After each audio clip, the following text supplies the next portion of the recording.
Hello guys, welcome to my YouTube channel. भारतीय इतिहास के अध्ययन के स्रोत की श्रृंखला में हमने लास्ट टाइम पुरातात्विक स्रोत पढ़ लिए थे और साहित्यिक स्रोत के अंतर्गत ब्राह्मण साहित्य में वेद पढ़ लिए थे। अब ब्राह्मण साहित्य के आगे के खंड हम पढ़ेंगे इस वीडियो में। तो चलिए स्टार्ट करते हैं। तो सबसे पहले हम पढ़ेंगे ब्राह्मण। तो ब्राह्मण क्या होता है? वैदिक संहिताओं की व्याख्या के लिए लिखे गए गद्य, मतलब वेदों को समझने के लिए जो गद्य लिखे गए उन्हें ब्राह्मण ग्रंथ कहते हैं। हर एक वेद का अपना ब्राह्मण ग्रंथ है। जैसे ऋग्वेद का ऐत्रेय एवं कौशितकीय, यजुर्वेद का शतपथ एवं तैत्तिरीय, सामवेद का पंचविश एवं षड्विश और अथर्ववेद का गोपथ। तो याद रखेंगे, ऋग्वेद का क्या है? ऐत्रेय एंड कौशितकीय, यजुर्वेद का शतपथ एवं तैत्तिरीय, सामवेद का पंचविश एवं षड्विश और अथर्ववेद का आपका गोपथ। ठीक है। उसके बाद हम पढ़ेंगे अरण्यक। अरण्य क्या है? अरण्य मतलब जंगल। तो जंगल में लिखे हैं इसलिए इनको अरण्यक कहते हैं। यज्ञ से जुड़े कर्म कांडों की दार्शनिक और प्रतीकात्मक अभिव्यक्ति इसमें की गई है। मतलब जो कर्म कांड होते हैं उनको समझने के लिए अरण्यक लिखे गए बेसिकली। ठीक है। तो ये हैं आपके तैत्तिरीय, मैत्राणी, ऐत्रेय आदि, ये इंपॉर्टेंट अरण्यक हैं। और आप एक चीज नोट करेंगे कि मैत्राणी में स्त्री की सर्वाधिक गिरी हुई स्थिति बताई गई है। तो क्वेश्चन आ जाता है कि स्त्री की सर्वाधिक गिरी हुई स्थिति किस अरण्यक में बताई गई है? तो ये है आपका मैत्राणी अरण्यक। ठीक है। अब है आपका नेक्स्ट उपनिषद।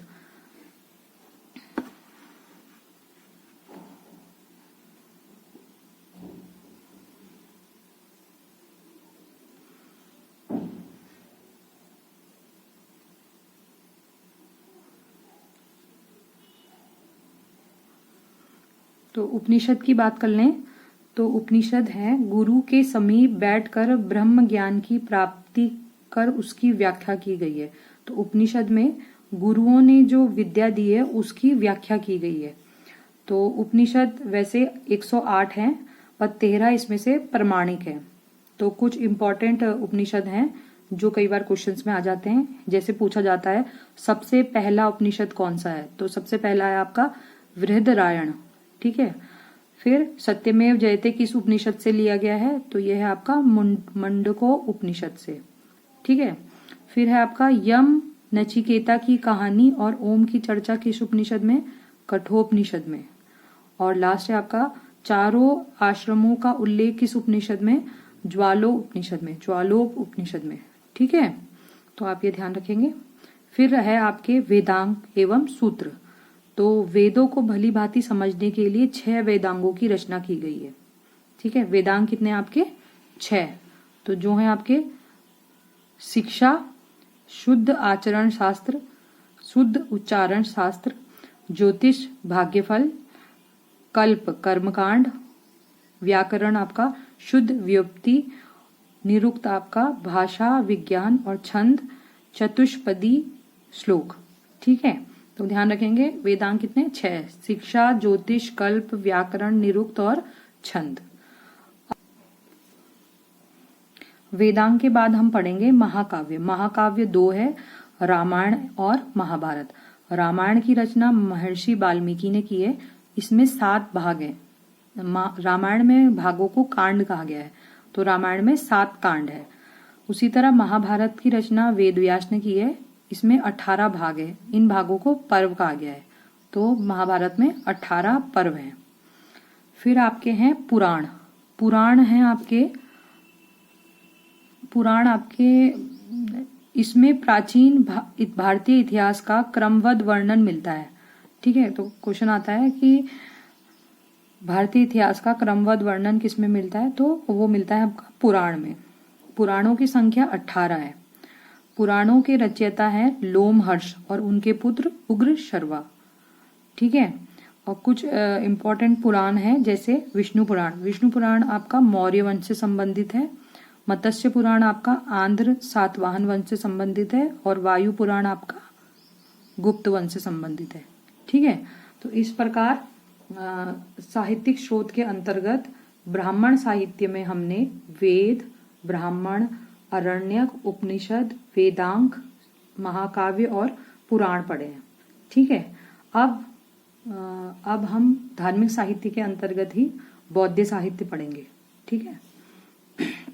साहित्य में हम पढ़ेंगे कि ब्राह्मण साहित्य ग्रंथों को त्रिपिटक कहा जाता है। तो त्रिपिटक क्या है? बेसिकली बुद्ध की शिक्षाओं का संकलन है। बुद्ध ने जो भी शिक्षाएं दी हैं उनका संकलन है आपका त्रिपिटक। त्रिपिटक कौन कौन से है? विनय पिटक, सूत पिटक और अभिधम्म पिटक। विनय पिटक में जो भी बौद्ध धर्म के अनुयायी हैं उनके लिए नियम और आचार संबंधी शिक्षाओं का संग्रह है। सूत पिटक आपका धार्मिक सिद्धांत तथा धर्मोपदेश का संग्रह है। ठीक है। तो इसको ही सूत पिटक को हम बौद्ध धर्म का एनसाइक्लोपीडिया कहते हैं। फिर आपका आता है अभिधम्म पिटक। अभिधम्म पिटक है दार्शनिक सिद्धांतों का संग्रह, फिलॉसफी का संग्रह है। ठीक है। ये सब हम आगे पढ़ेंगे। और आप ध्यान रखेंगे कि बौद्ध साहित्य की भाषा क्या थी? पाली थी। ठीक है।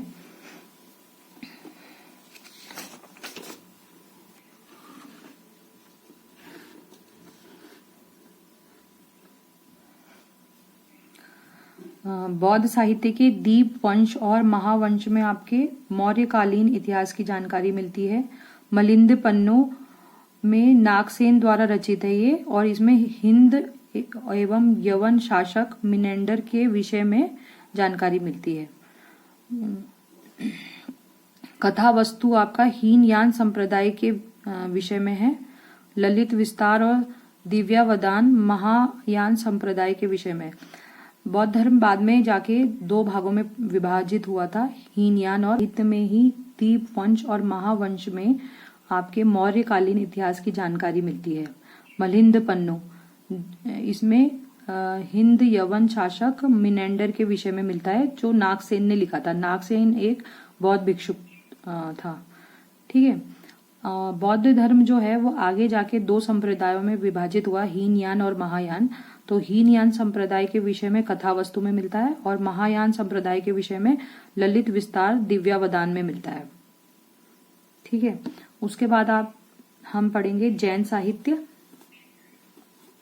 तो जैन साहित्य की बात कर ले। जैन साहित्य को आगम कहा गया है, जबकि बौद्ध साहित्य ग्रंथों को क्या कहा गया? त्रिपिटक। बौद्ध साहित्य की भाषा पाली थी, जबकि जैन साहित्य की भाषा आपकी प्राकृत है। तो जैन ग्रंथ जो भारतीय इतिहास की जानकारी देते हैं वो हैं आपके भगवती सूत्र, कल्प सूत्र, भद्रबाहु चरित्र और परिशिष्ट परिवर्तनम। ठीक है। तो इस तरह हमने धार्मिक साहित्य में ब्राह्मण साहित्य, बौद्ध साहित्य और जैन साहित्य पढ़ा। अब हम धर्मनिरपेक्ष साहित्य की बात कर लें। तो धर्मनिरपेक्ष साहित्य में कुछ रचनाकार हैं जिनकी रचनाएं और उनके विशेष तथ्य। ठीक है। मतलब धर्मनिरपेक्ष साहित्य में विशेषकर जीवनियों का उल्लेख है। जैसे अर्थशास्त्र आपकी कौटिल्य की है और इसमें लिखा गया है चंद्रगुप्त मौर्य के शासन की व्यवस्था पर प्रकाश डालता है। राज तरंगणी कलहण की है। कश्मीर के प्रत्येक शासन के काल की घटनाओं का क्रमानुसार वर्णन है। ये ध्यान रखेंगे आप कि सबसे पहला क्रमानुसार वर्णन हमें किसमें मिलता है? राज तरंगिणी में मिलता है, जो कलहण की है। फिर आपका अष्टाध्यायी पाणिनि ने लिखी है, जिसमें व्याकरण ग्रंथ है। मुद्रा राक्षस विशाख दत्त ने मौर्य काल के बारे में पर्याप्त जानकारी देता है ये ग्रंथ। महाभाष्य पतंजलि ने लिखी है। पुष्पमित्र सुंग के बारे में पर्याप्त जानकारी देता है ये। कथा सरित सागर ये सोमदेव ने लिखा है, ये भी मौर्य काल का ही है। ठीक है। फिर आगे आपका वृहत कथा मंजरी ये क्षेमेंद्र ने लिखी है, मौर्य काल के विषय में जानकारी देते हैं। नीतिसार आपकी कामंद की है, ये गुप्त कालीन राजतंत्र पर प्रकाश डालता है। फिर मालविका अग्निमित्रम कालिदास की है, शुंग वंश के विषय में जानकारी देते हैं। मृक्ष कटिकम आपकी शूद्रक की है, गुप्त कालीन समाज का वर्णन मिलता है इसमें।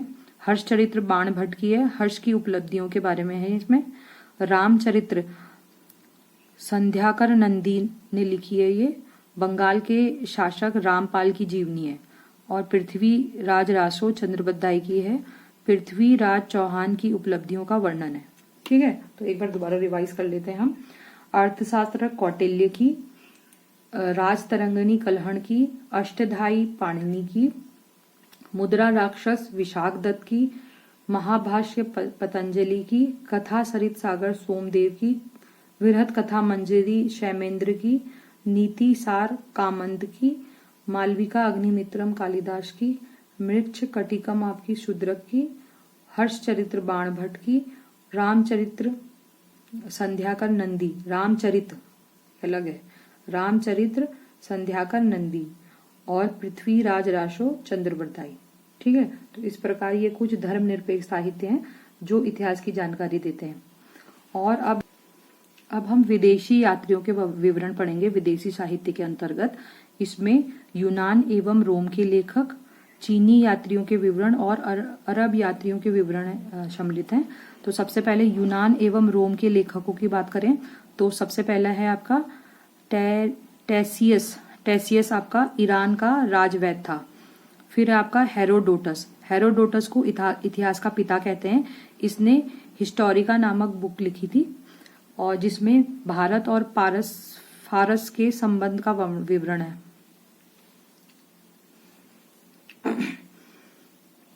यूनान एवं रोम के लेखकों की बात करेंगे तो सबसे पहले टेसियस है। टेसियस आपका ईरान का राजवैद्य था। दूसरे नंबर पे आपका हेरोडोटस। हेरोडोटस को इतिहास का पिता कहते हैं।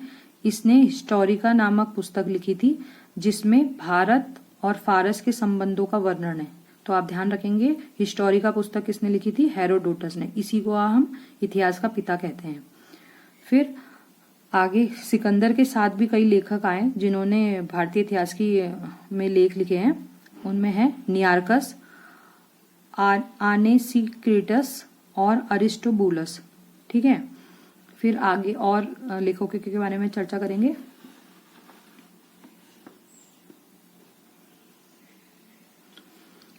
डाइमेकस। डाइमेकस जो था वो सीरियन नरेश एंटियोकस का राजदूत था। एंटियोकस का, ठीक है, ये बिंदुसार के दरबार में आया था। फिर डायोनिसियस, ये आपका मिस्र नरेश टालमी फिलाडेल्फस का राजदूत था। ये भी बिंदुसार के दरबार में आया था।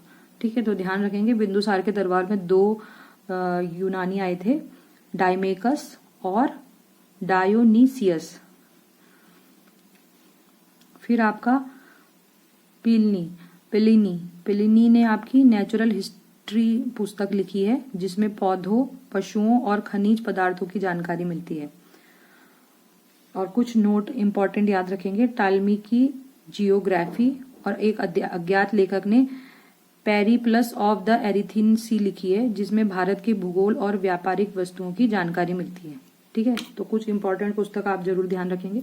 हेरोडोटस की हिस्टोरिका, पिलनी की नेचुरल हिस्ट्री, टालमी की जियोग्राफी और एक अज्ञात लेखक की पेरिप्लस ऑफ द एरिथीन सी। ठीक है, ये हमें भारतीय इतिहास की जानकारी देते हैं। अब आगे पढ़ेंगे हम। तो अरब यात्रियों के विवरण में सबसे पहले आपका अल बरूनी। अल बरूनी 11वीं सदी में मोहम्मद गजनवी के साथ भारत आया था। इसने तहकीक-ए-हिंद व किताब उल हिंद लिखी थी। ठीक है, 1888 ईस्वी में एडवर्ड साची ने अरबी भाषा से तहकीक-ए-हिंद का अनुवाद अंग्रेजी में किया था। ठीक है, यह आपके मध्यकालीन भारत में आया बेसिकली। तो इसने क्या लिखी थी? अल बरूनी ने तहकीक-ए-हिंद व किताब उल हिंद, और एडवर्ड साची ने इसका अंग्रेजी में अनुवाद किया है। उसके बाद आपका आया इब्न बतूता। इब्न बतूता ने के यात्रा वृत्तांत को रहेला कहते हैं। इसमें सामाजिक तथा सांस्कृतिक जीवन के विषय में जानकारी मिलती है। ठीक है, अब चीनी यात्रियों का विवरण पढ़ेंगे। चीनी यात्री बौद्ध मतानुयायी थे और बौद्ध स्थानों की यात्रा तथा बौद्ध धर्म के विषय में जानकारी के लिए भारत आए थे। ठीक है, तो इनमें सबसे पहले आया फाहियान। ये चंद्रगुप्त द्वितीय के शासनकाल में भारत आया था 5वीं सदी में। फिर आया ह्वेंगसान, ये 7वीं सदी में हर्षवर्धन के काल में आया था। इसकी पुस्तक का नाम है सी यू की। ध्यान रखेंगे, सी यू की, जबकि फाइयान की फो यू की, फ से फाइयान, फ से फो यू की। ठीक है। फिर आपके लास्ट में आया इत्सिंग। इत्सिंग 7वीं सदी में भारत आया। इसने इसके विवरण में नालंदा विश्वविद्यालय, विक्रमशिला विश्वविद्यालय और भारत का वर्णन मिलता है। ठीक है। तो इस प्रकार हमने भारतीय इतिहास के अध्ययन के स्रोत पढ़ लिए हैं। तो guys please like, share, comment and subscribe. आपके कमेंट से मुझे मोटिवेशन मिलेगा, तो प्लीज कमेंट कीजिए। Thank you for watching. Bye bye.